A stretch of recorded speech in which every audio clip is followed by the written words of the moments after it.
कि महाशिवरात्रि का जो त्योहार है वह इस साल कब मनाया जाएगा, 26 फरवरी या फिर 27 फरवरी। व्रत की विधि क्या होनी चाहिए, कैसे व्रत आपको करना चाहिए, व्रत के नियम क्या है, सामान्य से सामान्य व्यक्ति कैसे व्रत करें, व्रत का नियम क्या रहेगा, कोई भी व्रत जो है से किया जाता है तभी उसका पुण्य फल प्राप्त होता है।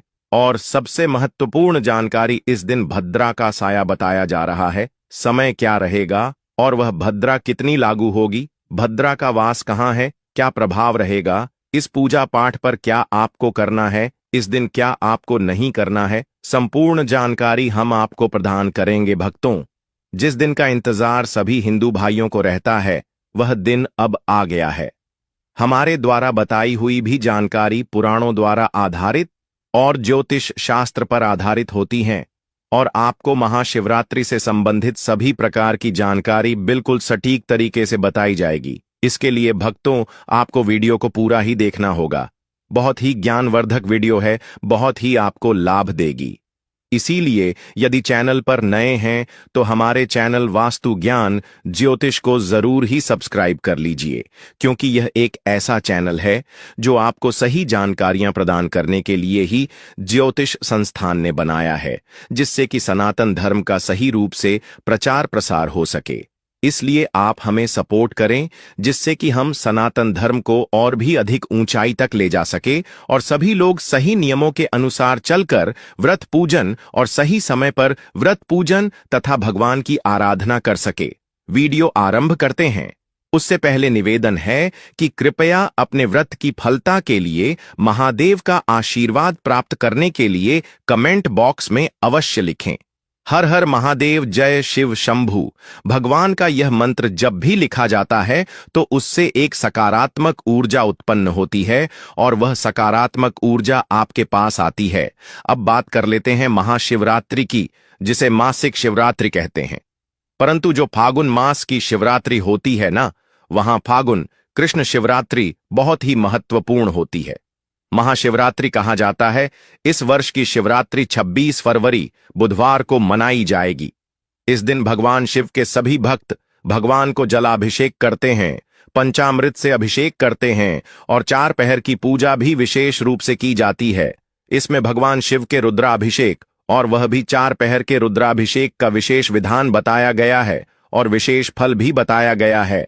तो आपको सबसे पहले पूजा विधि के बारे में बताते हैं कि कैसे आपको पूजा करनी है, क्या समय रहेगा, क्या विधि रहेगी, क्या नियम रहेंगे। उसके बाद बताएंगे कि भद्रा कब से कब तक है, किस तरह से, क्या प्रभाव इसके ऊपर रहने वाला है और कितना परिवर्तन आपको अपने पूजा पाठ में इस भद्रा के कारण इस वर्ष करना पड़ेगा। शिवरात्रि वाले दिन सभी को व्रत करना चाहिए। जो व्रत करते हैं न, वह इस व्रत को शयन काल को ही खोल सकते हैं। इसमें खाने पीने में कोई मनाही नहीं होती है। इसका व्रत दोनों ही प्रकार से किया जाता है। कुछ लोग फलाहारी व्रत रखते हैं और कुछ लोग अनहरी भी रखते हैं, अर्थात आप इसके व्रत में फलाहार करके भी रह सकते हैं और यदि आप चाहे तो अन्य का आहार भी सायंकाल को व्रत खोलकर कर सकते हैं, ले सकते हैं। यह जो व्रत है यह मीठे भोग से भी खोला जाता है। इसमें नमक भी नहीं खाया जाता है और इसमें मीठा आहार लिया जाता है। अनाज भी ग्रहण किया जा सकता है, परंतु वह मिष्ठान अर्थात मीठे के रूप में हो, उसमें नमक का प्रयोग और मिर्च का प्रयोग ना किया गया हो। अब बात करते हैं कि व्रत करना कैसे है, सुबह की पूजा कैसे करेंगे और व्रत में जो संकल्प महत्वपूर्ण होता है न, वह कैसे करना है।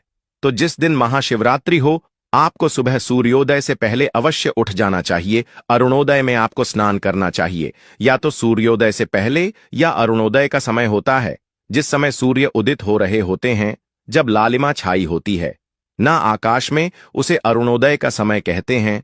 समय तक आपको स्नान कर लेना चाहिए। परंतु क्योंकि आज के समय में जो हमारा स्टाइल है वह सबका बदल गया है, नाइट शिफ्ट भी आजकल बहुत होती हैं और यह जो व्रत है ये आज की युवा पीढ़ी में भी बहुत अधिक पॉपुलर है, बहुत फेमस है, बहुत दिल कनेक्शन है भगवान शिव को लेकर और इसीलिए जो पीढ़ी है वह विशेष रूप से इस व्रत को करते हैं। तो उनसे भी हमारा अनुरोध है कि यदि आप अपने काम के कारण सुबह सूर्योदय से पहले नहीं उठ पा रहे हैं तो 9 बजे से पहले अवश्य स्नान कर लें, क्योंकि हमें व्रत वाले दिन तो कम से कम राख चक्षु संगीत हूर्तले चाहिए, क्योंकि उसके बाद अक्ष स्नान का समय आता है। अब आपने यदि व्रत किया है तो लगभग 9 बजे तक आपका स्नान आदि करने के बाद आपको व्रत का संकल्प करना चाहिए। संकल्प आप घर में ही कर सकते हैं, अगर आप मंदिर नहीं जा पा रहे हैं तो। और यदि आप, क्योंकि कुछ लोग होते हैं जो ऑफिस जाते हैं तो आपकी छुट्टी नहीं होती है शिवरात्रि की, इसीलिए। और शिवरात्रि इस बार वैसे भी वर्किंग डे में है, बुधवार को है, तो आपको सभी को कार्यालय भी जाना होगा। तो आप घर पर किस प्रकार से पूजा कर सकते हैं? अगर मंदिर में जा पाए तो उसे विधि से हम पूजन जान लेते हैं। स्नान आदि करने के बाद पूजा की सामग्री एकत्र कर लीजिए। पूजा की सामग्री में आपके पास भगवान शिव का कोई चित्र या तस्वीर होनी चाहिए, और शिवलिंग है तो बहुत उत्तम है। आप साथ के साथ अभिषेक भी कर सकते हैं। शिवलिंग आपके पास नहीं है तो अभी बहुत समय है, आप मंगवा सकते हैं। भगवान की तस्वीर या फिर होना चाहिए आपके पास में। साथ में एक पत्र में शू जल भरने से पहले थोड़ा गंगा जल डालिए, उसके बाद शुद्ध जल भरेगा। एक पत्र में आप पंचामृत बनाइए। पंचामृत कैसे? थोड़ा सा कच्चा दूध, थोड़ा सा दही, थोड़ा सा घी, थोड़ा सा शहद और शक्कर, इन 5 चीजों के मिलाकर पंचामृत बनाइए।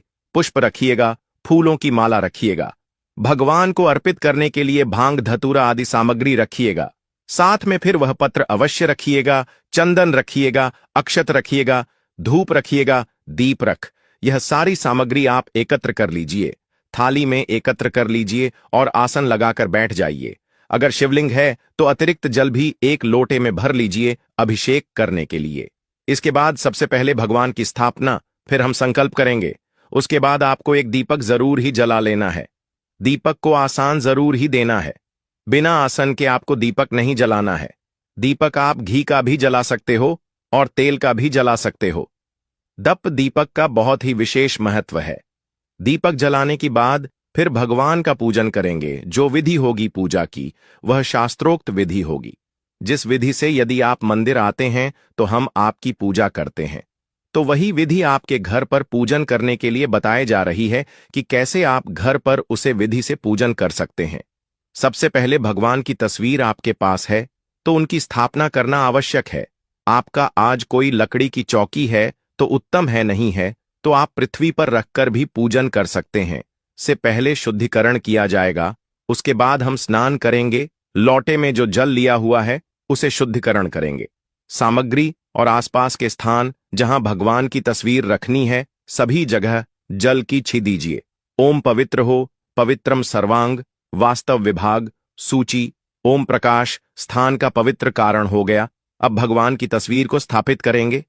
भगवान की तस्वीर जहां रखती है ना, उसे स्थान पर भवन को आसान के रूप में या तो थोड़े पुष्प रखिए या अक्षत चावल रखिए और उसके ऊपर भगवान की तस्वीर को स्थापित कर दीजिए।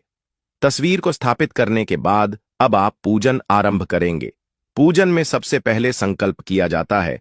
संकल्प करने के लिए अपने सीधे हाथ में चम्मच से जल लीजिए। 1 रुपए का सिक्का दक्षिण के रूप में काम से कम रखिए, अक्षत रखिए और 3 बार बोलिए ओम नमः शिवाय। अपना नाम, अपना गोत्र, किस स्थान पर बैठकर संकल्प कर रहे हैं, ना वहां का मकान, नंबर, क्षेत्र का नाम, शहर का नाम, आयु, अपने माता पिता का नाम, सास सहयोगी, आरोग्यता प्राप्त, धन संपत्ति प्राप्त है, सुख संपत्ति प्राप्त है, महाशिवरात्रि, उपलक्ष्मी गौरी, शिव व्रत पूजन, संकल्प शंकर शिव भोले, और वह संकल्प भगवान के चरणों में अर्पित कर दीजिए। हम पूजन आरंभ करेंगे। सबसे पहले जो पूजा करने वाले हैं उनको भगवान को पत्र अजमानी अर्पित करनी होती है। तो आपके पास यदि शिवलिंग है तो आप सीधा डायरेक्ट शिवलिंग पर अर्पित कर सकते हैं। हो सके तो आप एक बिल पत्र लेकर शिवलिंग के ऊपर रखकर जल अभिषेक करें।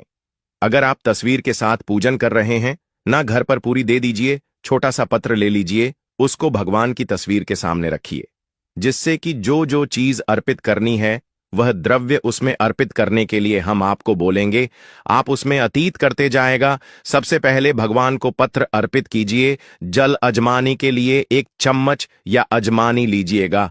छोटी सी चमची होती है,